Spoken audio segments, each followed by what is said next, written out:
Glória a Deus. Abra sua Bíblia no livro de Jó.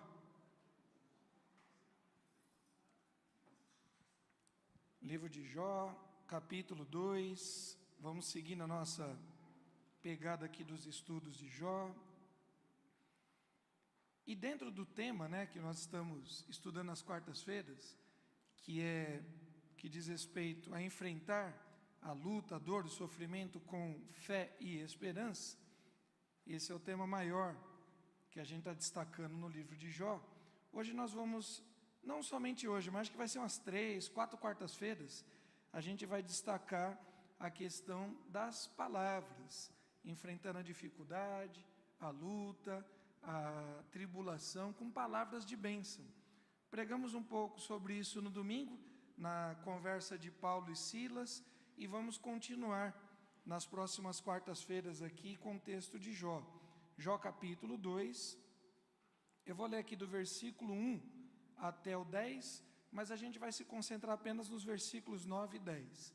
Livro de Jó, capítulo 2, versículos de 1 a 10, diz o seguinte: num dia em que os filhos de Deus vieram apresentar-se diante do Senhor, veio também Satanás entre eles, apresentar-se diante do Senhor. Então o Senhor perguntou a Satanás: de onde você vem? Satanás respondeu ao Senhor: de rodear a terra e passear por ela. E o Senhor disse a Satanás: você reparou no meu servo Jó? Não há ninguém como ele na terra. Ele é um homem íntegro, reto, que teme a Deus e se desvia do mal.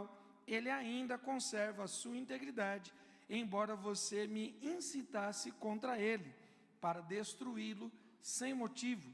Então Satanás respondeu ao Senhor: pele por pele.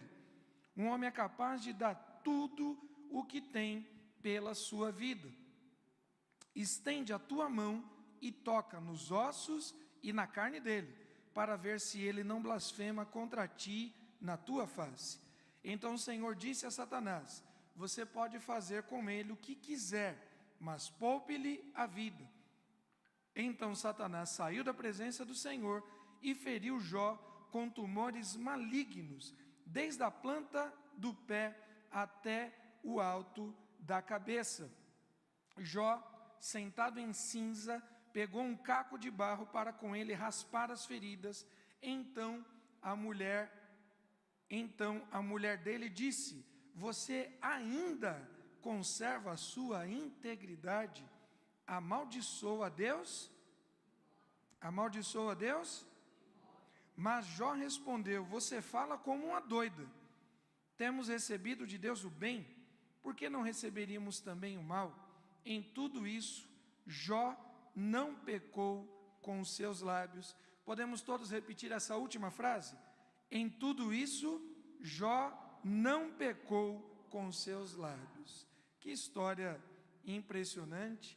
E quando a gente chega no final do registro das catástrofes, das tragédias, agora dá um tempo, no capítulo 1, Jó perdeu todas as suas coisas, seus bens, seu status social, seu valor econômico, perdeu parte da sua família, perdeu seus filhos, agora ele perde a sua saúde, perde a sua dignidade, ele vai ficar terrivelmente doente, vai ficar fétido, vai ficar feio, as pessoas vão se afastando dele, e o texto diz que em tudo isso, Jó não pecou com seus lábios.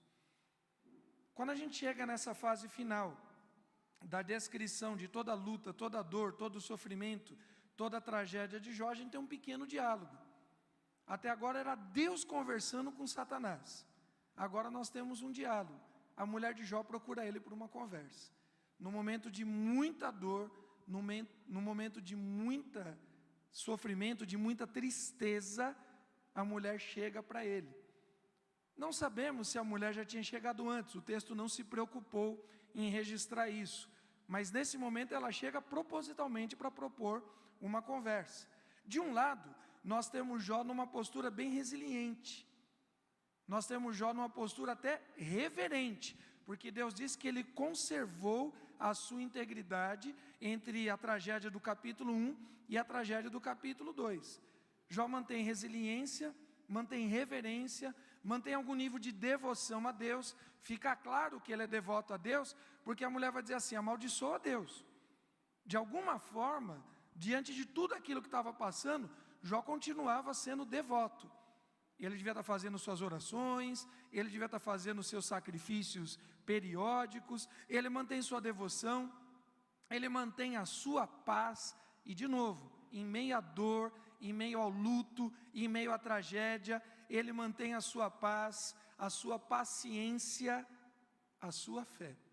Por outro lado, a sua mulher propõe algo que ele, Jó, diz assim: você está louca.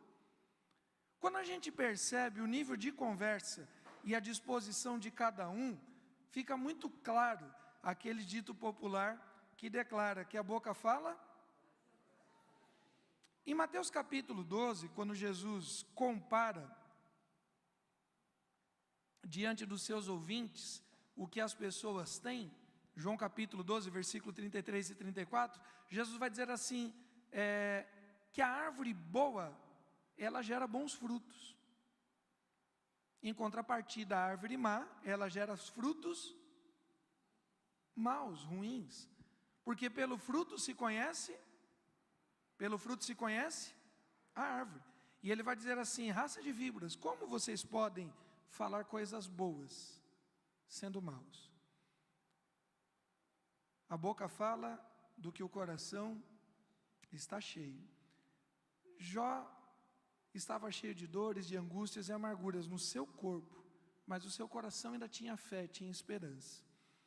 A grande verdade que o texto nos sugere nesse diálogo aqui da mulher, da esposa e de Jó, é que no fundo cada um diante da situação dá o que tem. A gente só pode dar o que a gente tem. Cada um expressa em palavras aquilo que é muito forte no seu coração. A mulher de Jó viver ao seu lado durante todo o período, teve todos aqueles filhos, os meninos, as meninas. A mulher de Jó viveu o luxo de quem tinha ovelhas, cabras, camelos, mas a mulher de Jó não tinha nada a oferecer para ele. Quando chegou a dor, quando chegou a escassez, ao ponto dela chegar e dizer, como o texto diz aqui: você ainda conserva a sua integridade? Amaldiçoa a Deus e morra. A palavra amaldiçoar aqui no Antigo Testamento, na língua hebraica, é barak. E barak é uma palavra que ela serve, ela tem a mesma palavra tem dois significados. Ela tanto serve para abençoar, como para amaldiçoar. O que vai fazer a diferença na tradução é o contexto. Abençoa esse teu Deus e morre, faz algum sentido? Amaldiçoa esse teu Deus e morre? Como uma louca você está dizendo isso. Então o contexto que a mulher fala, e mais a resposta de Jó, os tradutores entenderam que ela estava mandando Jó amaldiçoar, porque de novo, a palavra é uma só. A palavra barak é bênção num contexto, a mesma palavra barak é maldição em outro contexto, assim como o meu e os seus lábios. Tiago vai dizer como pode, de uma mesma fonte, jorrar dois tipos de conteúdo, dois tipos de água. Pode a mesma fonte dar água doce e água salgada? Como pode da boca do crente sair palavras de bênção e palavras de maldição? A mesma boca elogia uma pessoa na frente, essa mesma boca fala mal da pessoa quando ela está por fora. A mesma boca celebra e incentiva quando alguém compra, conquista alguma coisa. Essa mesma boca deprecia, diminui, fala mal, que a pessoa não mereceu aquela conquista. A mesma boca serve para uma palavra de grandeza. A mesma boca serve para palavras chulas, baixas, palavrões. A mesma boca serve para anunciar o evangelho de vida e de paz em Cristo Jesus. A mesma boca pode distanciar as pessoas por causa do mau testemunho. De fato, como nós temos visto, as palavras têm poder. muito poder para o bem ou muito poder para o mal. Quando a mulher de Jó diz assim, Baraque, ela está dizendo assim, Jó, escolhe. Ou você amaldiçoa, ou você abençoa. Eu acho que essa decisão cabe a nós a cada segundo. As pesquisas dizem que o ser humano masculino fala em torno de 10.000 palavras por dia. E o ser humano feminino fala em torno de 25.000 palavras. As mulheres falam 2,5 vezes aquilo que os homens falam. Em ambos os casos, do que nós temos falado? Se a gente tivesse a capacidade de um aplicativo gravar todas as nossas palavras e separar aquilo que é bênção e aquilo que é maldição, como que ficaria a minha balança de letrinhas? Como ficaria a sua balança de letrinhas? Parece que é tão importante aquilo que nós falamos, que de tudo que aconteceu até agora, quem escreve, quem narra essa história, só destacou uma coisa. Veja que interessante, desde o capítulo 1, Jó perdeu seus filhos, Jó perdeu suas ovelhas, seus camelos, Jó perdeu seu status social, Jó perdeu seus amigos, Jó perdeu o respeito dos seus empregados, perdeu o respeito das crianças, Jó passa a ser mal falado pelos vizinhos, mas o texto destaca uma coisa: em tudo isso, Jó não pecou com os seus lábios. Me faz pensar que de fato e de direito, Deus se preocupa muito com aquilo que nós falamos. Aquilo que nós falamos é importante para Deus. Nós seremos salvos pelo poder da palavra de Cristo. A nossa salvação ela é confirmada pela palavra da aceitação, porque todo aquele que invocar, invocar o nome do Senhor será, mas também pelas palavras seremos julgados. E aí o texto diz, em tudo isso, Jó não pecou com os seus lábios. Tem pecados que são especificamente dos lábios. Quais são? Quem que me ajuda aí? Blasfêmia. É um pecado que se comete falando. O que mais? Fofoca, mentira, difamação, maledicência, que está na linha da fofoca, né? O que mais? Murmuração. O que mais? Está com medo de quê, irmão? A gente fala isso a semana inteira. Vamos citar. Eu fiz uma listinha aqui. Primeira linha dos pecados dos lábios: difamação, calúnia e falso testemunho. Lembrando que falso testemunho está dentro dos 10 mandamentos. Que nós não podemos dar falso testemunho, não devemos falar aquilo que não seja verdade. Outra linha, as ofensas, insultos, ofensas, críticas. Uma terceira linha, que é a linha da obscenidade, que são as palavras grosseiras, o sarcasmo, a palavra de duplo sentido, a zombaria, as palavras torpes. A quarta linha diz respeito ao meu relacionamento com o outro, a fofoca, a maledicência, a intriga. A quinta linha diz respeito à minha paternidade, que é a mentira, o engano, a falsidade, porque diz que o pai da mentira é o diabo. Enfim, Jó não pecou com os seus lábios. E às vezes alguém pisa no nosso pé no metrô, no trem, a gente já está xingando, já estamos maldizendo, já estamos reclamando. Queridos, Jó escolheu não pecar com os seus lábios. Jó não murmurou, Jó não reclamou. E vai ter um tempo que Jó vai abrir os seus lábios para louvar o Senhor. Talvez tem dias que eu e você não temos motivos humanos para louvar o Senhor. Se acontecer isso na minha e na sua vida, o dia da tragédia, é melhor você se calar do que abrir a sua boca em murmuração. Hoje nós vamos falar sobre a murmuração e a reclamação, que são pecados que Jó não cometeu. A murmuração diz o texto de 1 Coríntios 10, de 8 a 10. Podemos ler juntos? E não pratiquemos imoralidade, como alguns deles o fizeram, e caíram mortos num só dia. Não ponhamos Cristo à prova, como alguns deles fizeram e foram mortos.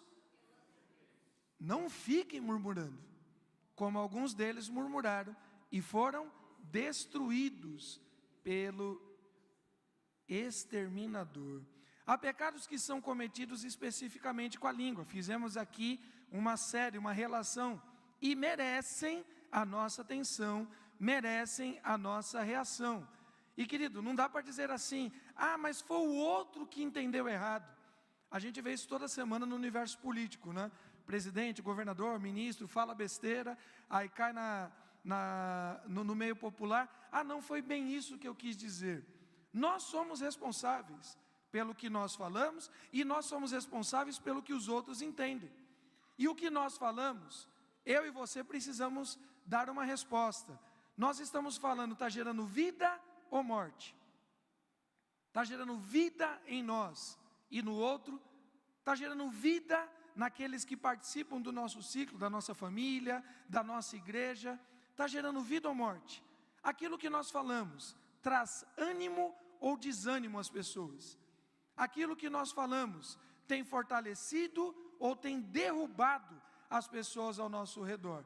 Porque era tempo da mulher de Jó se calar, mas ela não se cala, ela está falando e falando aquilo que não agrada ao Senhor. Mais uma vez, a palavra baraque, bênção ou maldição, e quem escolhe como agir, como responder, como falar em toda e cada situação, é cada um de nós. Não dá para dizer, querido, não existe essa fala, não dá para dizer, eu falei sem pensar. Não tem como falar sem pensar. Toda frase para ser construída, você traz um arcabouço, tem substantivo, tem artigo, tem verbo, tem predicado, objeto direto e indireto. Não tem como falar sem pensar. O que acontece é que você não tem domínio próprio sobre a sua língua, sobre a sua fala. Não é que você não sabia, é que você não dominou. Quando a gente vê o texto de Isaías, volta mais uma aí, acho que você, era esse aqui, o primeiro slide. Quando a gente vê essa história de Isaías, e você conhece essa visão espiritual, o texto vai dizer que no ano da morte do rei Uzias, Isaías foi elevado numa visão espiritual, ele viu o Senhor assentado no alto e sublime trono, serafins passavam por ele, serafins tinham 6 asas, com 2 cobriam o rosto, com 2 cobriam o corpo, com 2 voavam, e declaravam uns aos outros, Santo, Santo, Santo é o Senhor dos exércitos. E a palavra diz que aquele lugar, aquele templo, aquele ambiente, aquele altar, subia fumaça, e as bases, as colunas, as bases do limiar se moviam diante da voz daquele que clamava. E naquele momento Isaías viu toda aquela grandeza, o Senhor no trono, os serafins, o mundo espiritual louvando a Deus. Ele diz, ai de mim, porque sou um homem de lábios impuros, e habito no meio de um povo de impuros lábios. Eu quero que você pense nesse momento, que quando Isaías fez essa declaração, ele já estava lá, na presença do Senhor. Isaías não era qualquer um. Isaías não era um Zé Mané que foi achado do nada. Isaías é um dos principais profetas. O texto de Isaías é um dos mais longos da Bíblia, basicamente só perdendo para o livro de Salmos, comparado ali com as profecias de Jeremias. A Isaías foi dado o privilégio de anunciar o nome de Jesus. O seu nome será maravilhoso, Conselheiro, Deus forte, Pai da eternidade, Príncipe da paz. É Isaías que fala sobre isso. Isaías já tinha sido separado, Isaías já está diante do trono, já está na presença do Senhor, e quando Isaías olha para ele mesmo, ele diz assim, meu Deus, como minha boca é suja, como meus lábios são impuros.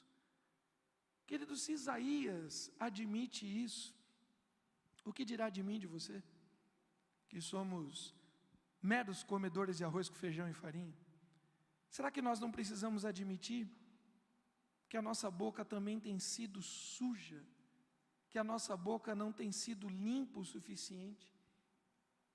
Será que a gente não precisa voltar e fazer essa listinha das 10, 15, 20 mil palavras que falamos por dia? E quantas dessas de fato dignificam o nome do Senhor? Quantas palavras merecem ser ouvidas pelas nossas esposas e maridos, pelos nossos filhos e filhas, pelos nossos amigos e familiares? Quantas palavras merecem ser ouvidas por Deus, que tudo vê, que tudo sabe e que tudo ouve?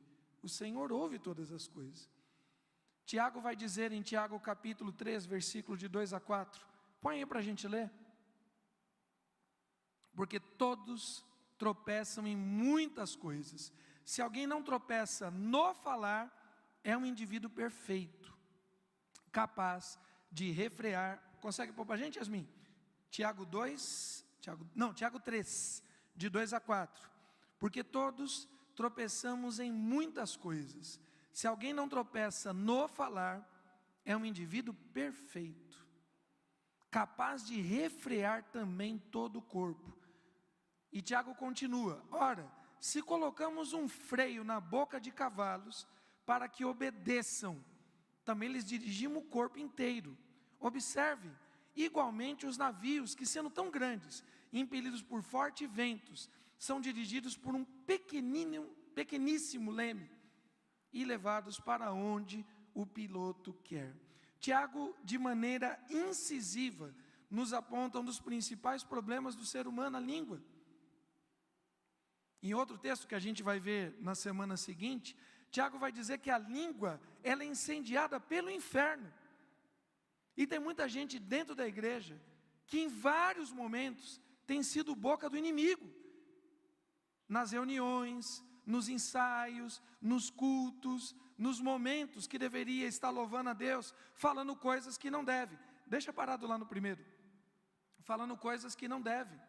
Falando coisas que não agradam. Pode voltar um mesmo. E Tiago vai dizer que tudo isso é imprescindível, que nós freiemos a nossa língua. A mulher de Jó começa a falar desembestada, e fala e termina: amaldiçoa esse teu Deus e morre. Jó estava calado. Eu acho que de tudo, o que mais indignou a mulher de Jó foi isso. Como é que ele consegue? Eu já estaria falando, eu já estaria xingando, eu já estaria amaldiçoando, eu já estaria fazendo tantas coisas. A mulher estava indignada. A indignação dela não é porque perdeu 10 filhos. A indignação dela não é porque perdeu ovelhas, cabras, camelos, terras e recursos. A indignação dela é porque tem um servo de Deus que mantém o seu testemunho e se mantém calado. E tem momentos, queridos, que a gente precisa fechar a boca.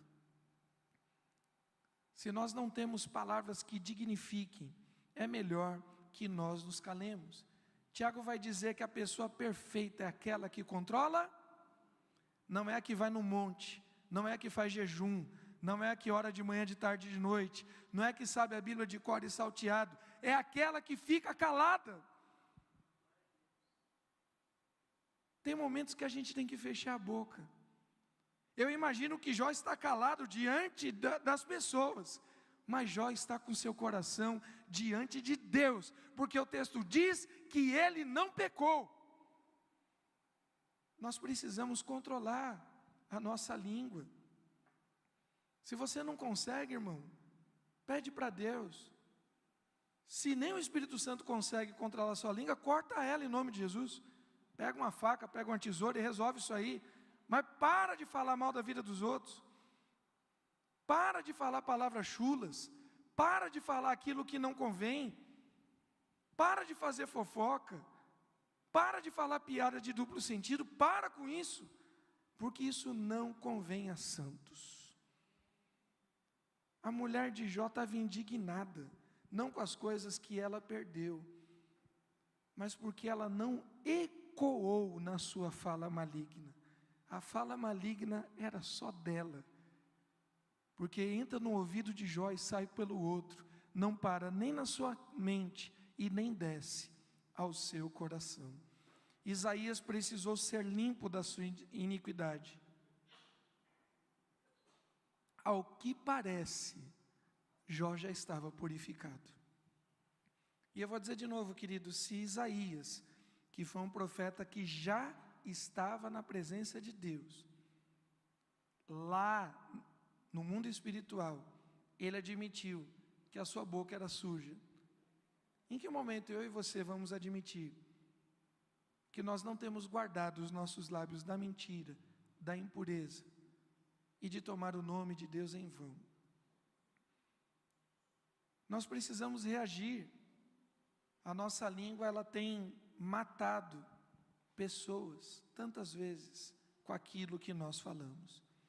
São tantas histórias no meio de igreja, irmão, que chegam para os pastores tentar resolver, de gente que fala da vida do outro, e a gente tem que ficar correndo atrás de adolescente, de jovem, de família, porque o irmão A, o irmão B, se achou no direito de falar aquilo que Deus nunca mandou. Deus nunca mandou você falar isso. Nós precisamos nos posicionar, e o texto diz que em tudo isso Jó não pecou com seus lábios. Pensa numa lápide bonita de alguém ter. A pessoa morrer e aparecer lá na lápide dela: fulano morreu, mas não pecou com seus lábios. Foi uma vida que valeu a pena ser vivida, uma vida que vale a pena ser celebrada. Agora passa para a gente, Yasmin, passa mais um. Jó não ecoou palavras malignas, e Jó não murmurou. Nós já lemos esse texto, e eu quero destacar uma coisa bem importante, porque Jó tinha todos os motivos humanos para murmurar contra Deus e reclamar das pessoas, sim ou não? Tinha. Ele podia murmurar contra Deus e poderia reclamar das pessoas, mas ele não faz nem uma coisa e nem outra. Diante do mal, da dor, do sofrimento, ele não tinha o que dizer, ele se cala. Ele se cala. Lembra da história da mulher sunamita? Que ela pede a Deus, ela recebe o profeta na casa dela, o profeta pergunta se ela quer alguma coisa, o menino do profeta, o servo, identifica que eles não têm filho, o profeta ora, o filho nasce, 4, 5, não sei quantos anos depois, a criança fica doente e morre. Ela sai correndo para procurar o profeta, e as pessoas vão parando ela no caminho: está tudo bem com você? Qual que é a resposta dela? Está tudo bem. Está tudo bem. E o filho estava morto. Ela não murmura com quem não tinha que murmurar. Ela não reclama com quem não tinha que reclamar. Ela vai direto no profeta de Deus. Se fosse no Novo Testamento, ela iria direto até a presença de Deus. Querido, se você tem algo a questionar, você coloca diante do altar de graça do Senhor. É melhor estar calado e em paz com Deus, do que falando, trazer condenação para si mesmo. Murmuração é um pecado hediondo, irmão. Murmuração está naquela linha dos pecados de abominação. Não aparece de maneira direta, né?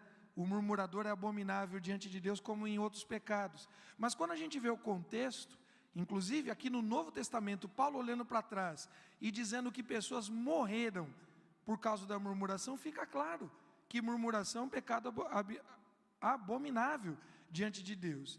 Vale a pena lembrar que Israel do Antigo Testamento, Israel do Êxodo, foi liberto com grande ação de poder de Deus. Sim ou não? As 10 pragas dentro do Egito. Obrigado, irmã. As 10 pragas dentro do Egito. A coluna de fogo, a nuvem da presença de Deus no deserto.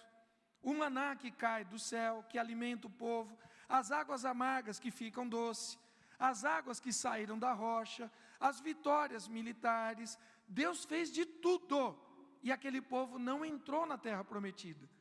São vários os motivos que o povo não entrou na terra prometida. E aqui Paulo faz uma listinha. Olha, imoralidade. Então a gente tem lá naquele evento de Êxodo 31, 32, o bezerro de ouro. Tem bebedeira, tem glutonaria, tem orgia sexual. Ainda pegando no mesmo exemplo do bezerro de ouro, tem idolatria, tem rebelião. Tem momentos que eles se levantam contra a liderança de Moisés. Tem momentos que eles se levantam contra o sacerdócio de Arão. Tudo isso a gente tem facilidade hoje de dizer que é pecado, sim ou não? Tudo isso a gente tem facilidade, e a gente combate, e a gente briga, e tem pessoas que já foram excluídas de igreja, por imoralidade sexual, não sei o que lá. Olha o que está na lista, irmão. Não fiquem, está na mesma lista. Está no mesmo peso de pecado, no mesmo peso de pecado. Quando aquele povo foi impedido de adentrar na terra prometida, eles praticaram imoralidade? Sim. De novo, festas, orgias, bebedeira, glutonaria. Eles foram rebeldes? Foram. Se rebelaram contra Moisés, contra o sacerdócio de Arão. Foram incrédulos, duvidaram do poder de Deus, quiseram voltar para o Egito. Foram idólatras, fizeram estátuas para eles adorarem e seguirem. E o que está na lista? Eles foram murmuradores. Se eu fosse você, pensava 2, 3 vezes antes de abrir a boca para murmurar. Porque talvez você esteja achando que a murmuração é um pecado menor, que a murmuração é um pecado mais ou menos, que a murmuração ela passa desapercebido. Não passa. Ao ponto de Paulo, no Novo Testamento, exortar uma igreja utilizando o exemplo do Antigo. Normalmente a gente aponta os pecados sexuais, de imoralidade, de rebeldia, e nos calamos diante da fofoca, da maledicência, da reclamação. Não devemos, porque a murmuração está nessa mesma linha. Paulo diz que os murmuradores foram destruídos pelo devorador, foram exterminados. Querido, lembre-se que as tuas palavras são sementes, que você está semeando em você, que você está semeando na sua casa, que você está semeando no mundo dos homens, e que você está semeando no mundo espiritual. Não murmure de Deus, e não reclame dos irmãos, da sua família, da pessoa que Deus colocou ao seu lado. Passa mais uma. Em tudo isso, Jó não pecou com seus lábios. Amaldiçoa a Deus e morre. Jó não murmurou. Jó não retrucou palavras malignas. Jó também não reclamou. Jó poderia reclamar das pessoas. Quando cada um daqueles servos chega, olha, os estrangeiros, eu já não lembro mais os povos aqui de cabeça, vou citar aleatoriamente aqui. Digamos que seja os povos da geração de Moisés, né? Olha, os midianitas, os moabitas, os povos tais invadiram a nossa terra e roubaram nossas ovelhas. Jó podia partir para cima dos seus empregados. Como assim?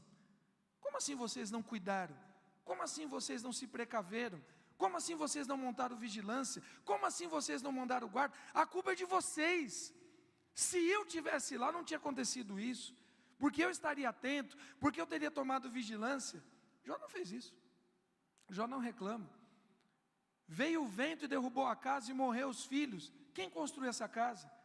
Quem foi o engenheiro? Quem foi o arquiteto? Quem foi o pedreiro?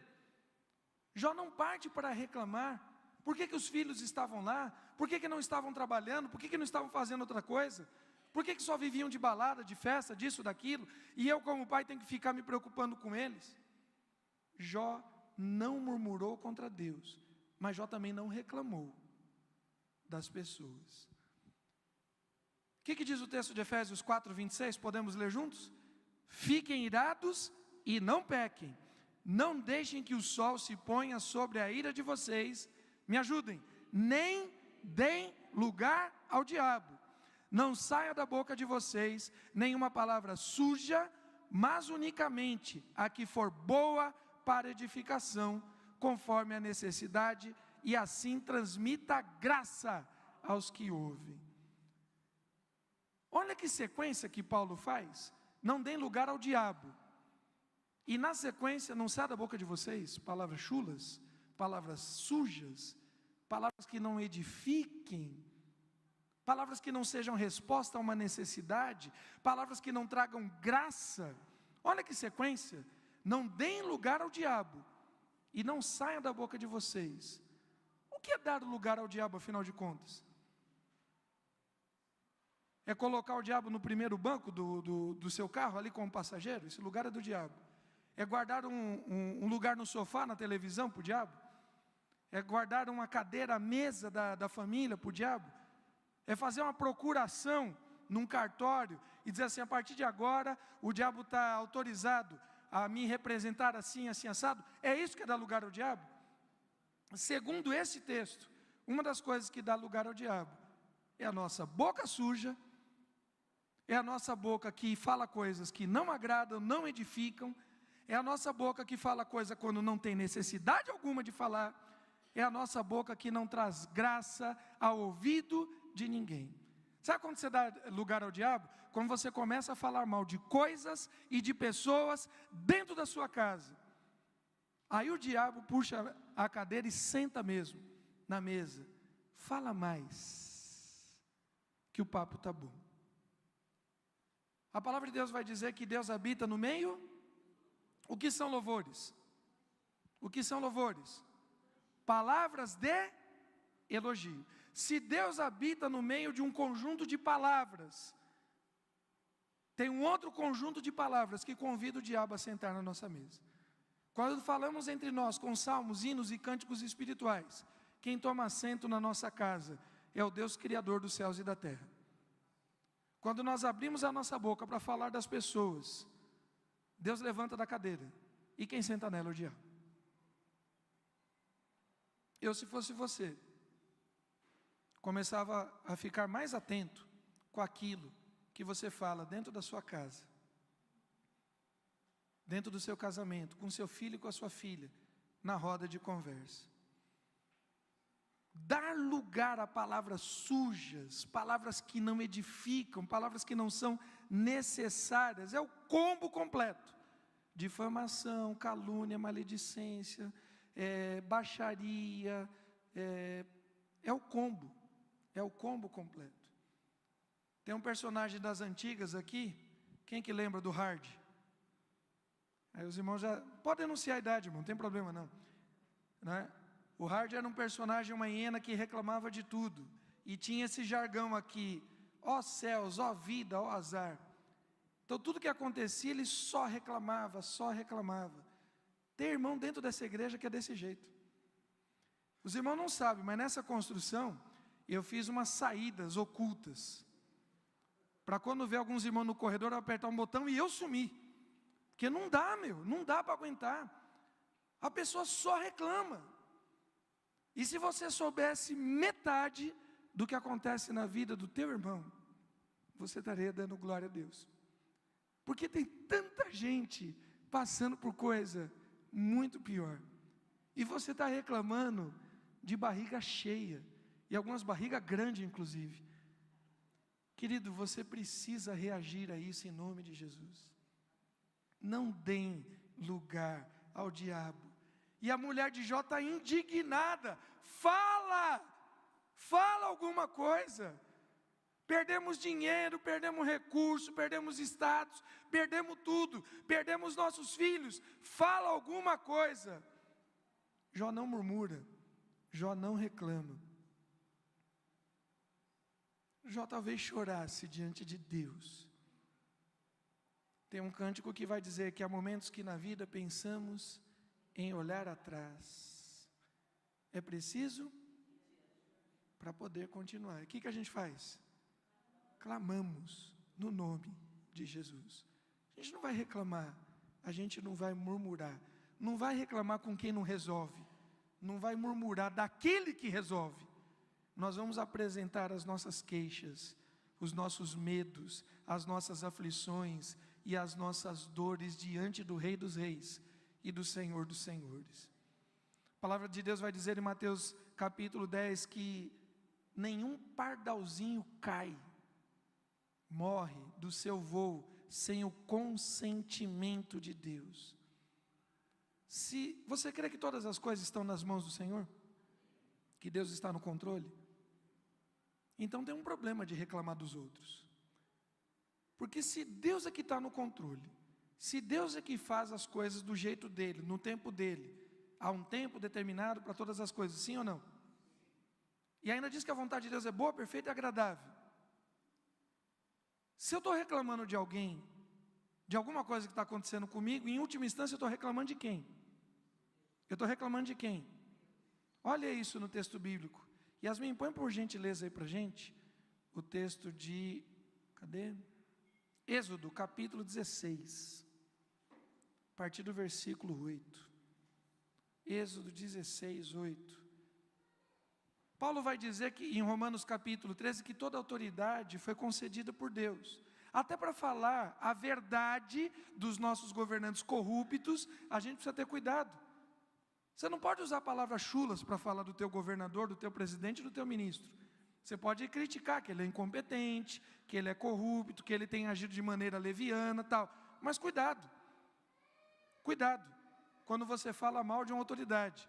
Ele pode não estar respeitando a cadeira que ele senta, mas quem permitiu todo e qualquer líder sentar numa cadeira foi quem? Foi o próprio Deus. Cuidado quando você fala mal do teu gerente, do teu chefe, do teu supervisor, do professor na escola, do pastor na igreja. Todos esses personagens que representam liderança foram concedidos por Deus. Pode ser que o personagem não exerça bem a liderança, sim ou não? Que ele não honre o que Deus deu. Mas tome cuidado para não usar palavras chulas.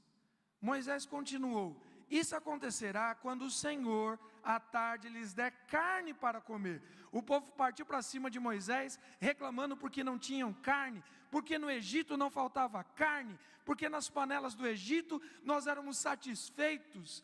Aonde que escravo é satisfeito, irmão? Se você conhece um pouquinho de história de escravidão, inclusive no Brasil, você sabe disso. E eles dizendo que não estavam satisfeitos com o Senhor porque faltavam carnes. Moisés falou: beleza, beleza, vocês querem carne, né? Vocês vão encher o bucho de carne. Vocês vão encher os dentes, a boca de carne. Porque pela manhã vai ter a vontade, porque o Senhor ouviu as... Não foi um pedido.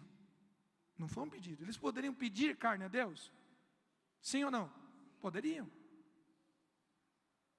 Mas eles murmuraram, com que vocês se queixam contra Ele. Pois quem somos nós? Continue aí. Quem somos nós? Vocês não estão murmurando contra nós, mas contra... Moisés estava liderando aquele povo a mandato do Senhor. Falar mal de Moisés, ou da liderança de Moisés, não que Moisés fosse santo e irrepreensível. Moisés era um homem que cometia erros, sim ou não? Mas nesse caso, o que eles estavam reclamando, não foi que Moisés escolheu, não foi Moisés que deu, foi uma determinação do Senhor. Eles estavam reclamando do maná, eles estavam reclamando do pão que veio do céu. E lá diante do Novo Testamento, Jesus vai dizer assim: olha, eu sou o pão que veio do céu. Querido, cuidado, quando Deus coloca alguma prova, ou alguém para te provar, não reclame. Quando Davi passou anos sendo perseguido por Saul, inclusive teve a oportunidade de matar Saul, Davi não fez isso. E Davi não permitiu que nenhum dos seus soldados fosse para cima de Saul. Quando Absalão, filho de Davi, puxa o tapete dele, na trairagem, na cara dura, Davi não amaldiçoou o seu filho. Quando Davi está saindo, fugindo de Absalão, deixando o trono para trás, um personagem chamado Simei, essa história está em 2 Samuel capítulo 16, começa a amaldiçoar Davi, começa a atacar coisas em Davi, e um dos soldados de Davi quer tirar a espada para matar Simei. Davi diz assim: você não vai mexer com ele, porque se foi Deus que permitiu ele que amaldiçoar, que ele amaldiçoa. Quem sabe Deus não transforma a maldição dele em bênção na minha vida. Eu não preciso retrucar quando uma pessoa me xinga, eu não preciso amaldiçoar quando alguém me amaldiçoa. Quem sabe Deus não torne aquele mal em bem na minha vida, em nome de Jesus. Querido, não reclame das pessoas, não reclame de primos, cunhados, de parentes, de vizinhos. Isso não quer dizer que você vai aturar pessoa que não te paga, gente folgada, que usa suas coisas. Você põe um freio nisso, sim ou não? Você põe um freio. A pessoa pegou emprestado com você e não devolveu. Uma vez, o problema é dela. A segunda vez, o problema é seu. Se a pessoa perdeu a confiança, você continua. Aí não adianta você reclamar, mas fulano. Para de murmurar. Para de reclamar. Porque Deus é quem efetua todas as coisas. E todas as coisas estão no comando do Senhor. Filipenses capítulo 2, versículo 13 a 16. Façam tudo sem murmuração, nem discussões. É uma palavra mandamento, irmão. Às vezes a gente pergunta, quais são os mandamentos, as ordenanças de Deus do Novo Testamento? E todo mundo vai falar, ceia e o batismo. Tem mais. Ide por todo mundo é uma ordenança. Sim ou não? Está no imperativo. Aqui em Filipenses também, não murmurem. Não murmurem. É uma ordenança. E a gente vive reclamando, vive reclamando. E os irmãos que fazem as coisas e transformam conselho ou crítica, reclamação com cara de conselho ou crítica. Já viu essa? Tem os irmãos habilidosos, os irmãos ligeiros, né? Ele quer transformar aquela fala dele, que é murmuração, é reclamação, é maledicência, é fofoca, ele quer transformar numa fala de sabedoria. Aí ele é hospitaleiro, ele abre a casa dele. Olha, até recebi os missionários, eu recebi os irmãos, mas assim, o pessoal bagunceiro, né? O pessoal chegou de madrugada, bagunçou as coisas, deixou tudo de qualquer jeito. Você abre a sua casa, mas você tem que fazer uma reclamação. Você vem no mutirão, vem trabalhar na limpeza, vem trabalhar na pintura, vem trabalhar na ação da igreja. Olha, o trabalho foi uma bênção. Olha, tinha tanta gente lá, mas tinha uns 3 ou 4 que não estavam fazendo nada. Você sempre tem um argumento ferino. Até que para observar quem não estava fazendo nada, eu imagino que você naquele momento também não estava. Porque se você estivesse fazendo alguma coisa, pouco provável que você observasse o irmão. Conta-se uma história de um personagem intrigueiro, fofoqueiro na empresa, que sempre chegava para o patrão falando do outro, que não fazia nada, tal. E o patrão querendo, era até um bom funcionário, mas essa coisa de ficar fazendo maledicência, fofoca, intriga, e aí ele chama o personagem, olha, faz um favor para mim, eu quero que você faça um teste, eu quero que você dê pelo menos 3 voltas em torno aqui da nossa fábrica, e você carregue para mim esse copo de água. Eu estou fazendo um teste, um experimento científico, tal, e eu quero que você, tá bom. Aí o funcionário, o fofoqueiro, o intrigueiro, ele foi e deu as 3 voltas. Naquele momento, o chefe chama ele de volta, senta aqui, como que foi? Olha, tal, tive que me concentrar, tinha buraco, tinha uma parte que tinha um relevo, tinha uma lombada, mas olha, está aqui o copo. Não caiu nenhuma gota, a bandejinha está seca, tinha um papel aqui embaixo, puxa, excelente. Você viu o Zezinho? Não. A Mariazinha? Não. O Joãozinho, não sei das quantas? Não. Então, todos eles estavam nas voltas que você deu, mas como você estava concentrado na sua atividade, você fez ela com excelência e bem feito, e não ficou cuidando da vida dos outros. Talvez, querido, o que a gente precisa é se concentrar naquilo que Deus deu para nós fazermos, e cuidarmos menos da vida do outro. Quando a reclamação do irmão chegar até o ouvido do Senhor, não é contra nós que vocês estão falando, mas contra o próprio Deus. E o texto bíblico vai dizer que em tudo isso, Jó, me ajuda, irmão, Jó não pecou com os seus lábios. Queridos, que fala linda, né? Que testemunho fantástico. Jó não pecou com os seus lábios. Que em algum momento alguém possa falar isso de mim, que em algum momento alguém possa falar isso de você. diante da sua luta, diante da sua dor, diante da sua correria, diante da sua aflição. Olha, eu tenho visto a vida daquela adolescente, daquele jovem, daquela moça, daquele rapaz, daquele homem, daquela mulher. Não é fácil, hein? Ela passa por isso, ele passa por aquilo, corre, trabalha, estuda, mas tem uma coisa fantástica. Eu nunca vi aquela pessoa murmurando.